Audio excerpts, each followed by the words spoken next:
Ayan, so yun guys, pauwi tayo ngayon ng Gabon, ano? Dito tayo dumaan sa kabilang kalsada. Tinatry lang ho natin itong bagong setup natin ng camera. Kung maganda siyang gamitin. Ayan. Siyempre, dito ko kayo dinaan para makita nyo yung ganda ng probinsya, no? Yung may palayan sa magkabilang gilid.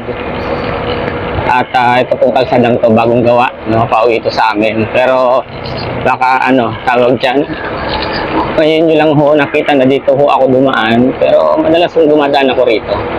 At kagandahan dito, wala kang makakasalubong, no? Bibihira, bibihira.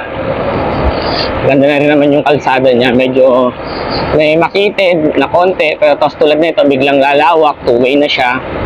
Ayan, ito pauwi ito sa amin. Bale, barangay Itumang, kung hindi ako nagkakamali. Ayan, dito kayo lulusot. Meron tayo makakasalubong, pero kadalasan motor lang. Motor lang kadalasan. Yung four wheels, bibihira ho dito. Ayan. Tapos banda rito, liliit na yung liliit na yung kalsada. And then may irrigation. Kung makita nyo may irrigation sa gilid. Ayan.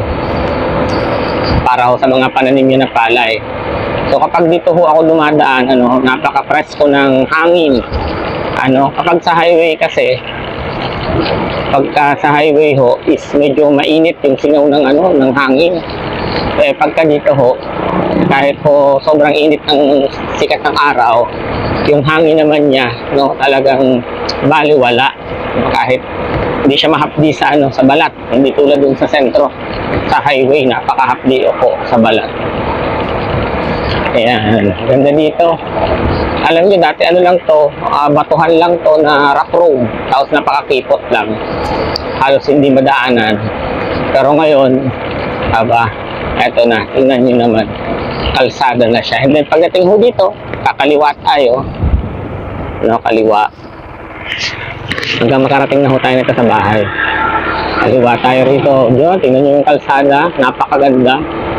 No? Napakalawak ng kalsada rito. Ayan. Tapos po, dyan sa kanto, may mga resort na dito. Dalawa ho yung resort na nandito. Pero yung isa dito, medyo may presyo lang talaga, no? Yung dadaanan natin na isang resort dito.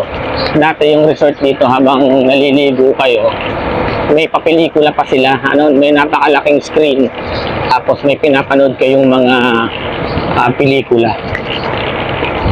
Minsan drama, like yung kay John Louis Cruz at kay Bea Alonso, yan yung palabas habang naliligo. Movie date sa swimming pool ang dati. Tapos dito kakanan ho tayo. Ito na ho yung swimming pool. Ayan, makikita nyo yan. Yan ho yung swimming pool. The Garden Agri Resort. And then sa unahan po, kakanan naman tayo dun sa unahan kung sakasakali. May resort din ho dun na isa. Bali dalawa ho yung resort dito sa amin na malapit. Ayan. Pero dahil dire-diretso ho ako, hindi ho ako kakanan dun kasi mapapalayo naman ako. Pero nandyan lang yung walking distance lang. Wala pang siguro mga 30 meters lang mula dyan sa may sinasabi kong magkakanan. Po? So mukhang ngayon. Eto. Graduation. Graduation dito sa high school.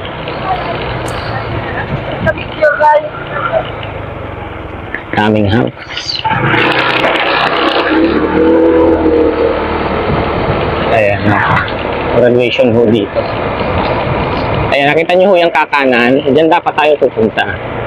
Ayan, meron hong resort dyan malapit. Tapos, last week ho, last week, dito sana kami mag-feeding sa school na to.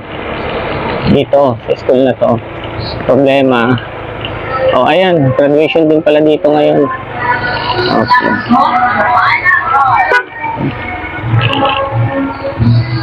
May padjak.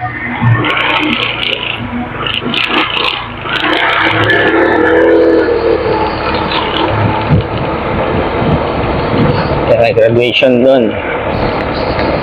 Kaya hindi tayo makapag-PD ngayon Lunes, kasi may mga graduation at recognition. Ano ho. Ito, taga rito ho si Sherwin TV. Yan, taga rito ho siya.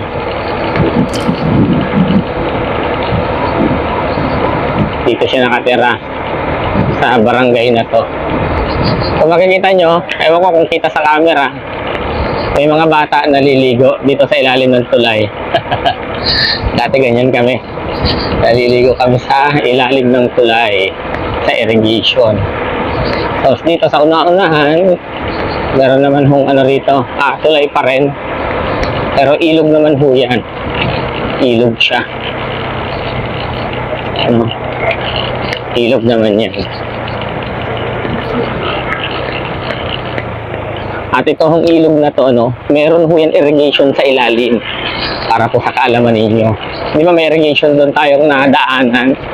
Tapos, may ilog. Sa ilog na yun, may irrigation. Then itong side na to, irrigation na ho ulit yan. Karugtong yan. Sa ilalim ng ilog dumaan. Pambihira, di ba? Sa ilalim ng ilog, merong irrigation. Tapos dito na yung labas. Dire-diretso na ho ito sa amin. Itong daan na to. Ayan. Dito, bibihira lang din ho yung sasakyan. Hindi ka mag-aalala ng traffic. Kumbaga, kahit anong oras, estimate mo yung biyahe mo. Halimbawa, papunta sa amin, mula Daet, 15 minutes. Kahit mga saktong 15 minutes ka umalis, makakarating ka talaga ng 15 minutes. Kasi kahit yun, overtake sa atin. Ewan ko kung sino yung humahabol sa kanya. Ako naman dahan-dahan lang tayo. Pogi lang tayo.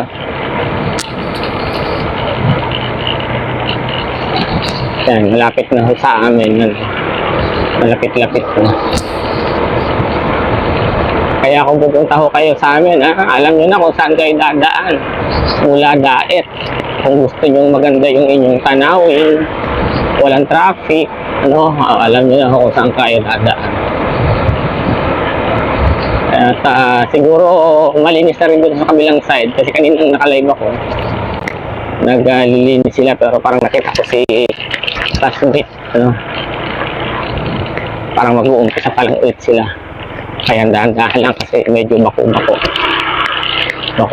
yung daan. May naglalakad na. Dito na sila mag-uumpisa.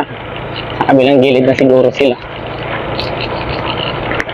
At si Mading Sili na yun, yung nakabistida. Ayun yung bahay naman nila. Ayun guys. Ayun, malinis na.